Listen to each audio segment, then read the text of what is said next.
Clams. I'm Sarah Hamlin. I'm Alyssa Wilson. I'm Mandy Lace. I'm Agnes Paul. And I'm Joseph Michelle. So the purpose of this week's lab was to familiarize ourselves with the phylum Mollusca, which is another phylum of invertebrates.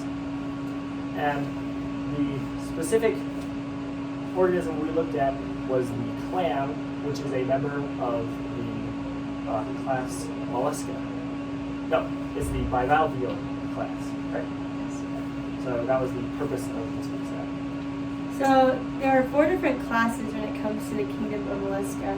First one is Polyplecophora, and this is like chitons. They have a hard shell with like 8 different plates. That's like their main feature.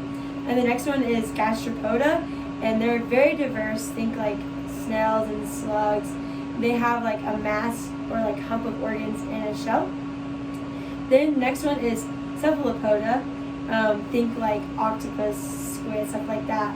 It's kind of like a head foot thing. They have like a head and then feet, and they have 2 large eyes, and they are found in the marine. They're active predators. And then the final one is the bivalvia, and that's what we studied today. That's composed of the clams, oysters, etc. And they have a hinged 2-part shell, and they don't have a head. So yeah. For the clams, they are bilateral. They lack cephalization, but they have hinged 2-part shells. As a defense mechanism, they can burrow in the sand more than 11 inches with their foot to like get away from their predators. Their circulatory system is an open circulatory system, but the blood isn't always contained in the heart or the blood vessel. Their method of reproduction is sexual reproduction, and it's done with spawning. The males release sperm and the females release eggs in open water. And in the excretory system, ammonia waste is removed by blood through the kidney and released through the excrement spin. And then their nervous tissue is consisting of a ganglia connected by a nerve cord. Alright, and then the respiratory and the digestive system are slightly related in the fact that they both use the gills.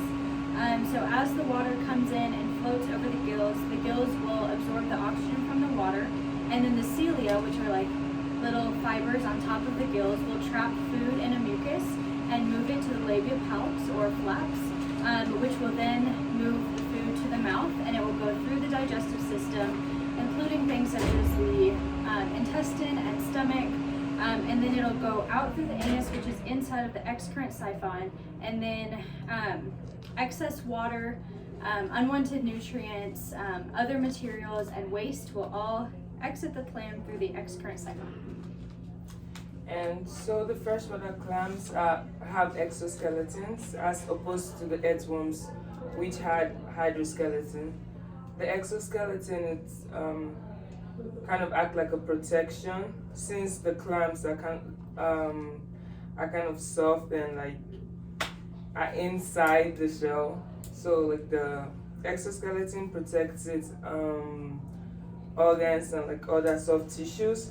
And also in terms of movement, I think because of where its habitat is, like it makes more sense for you to have an exoskeleton. Thank you. Thank you.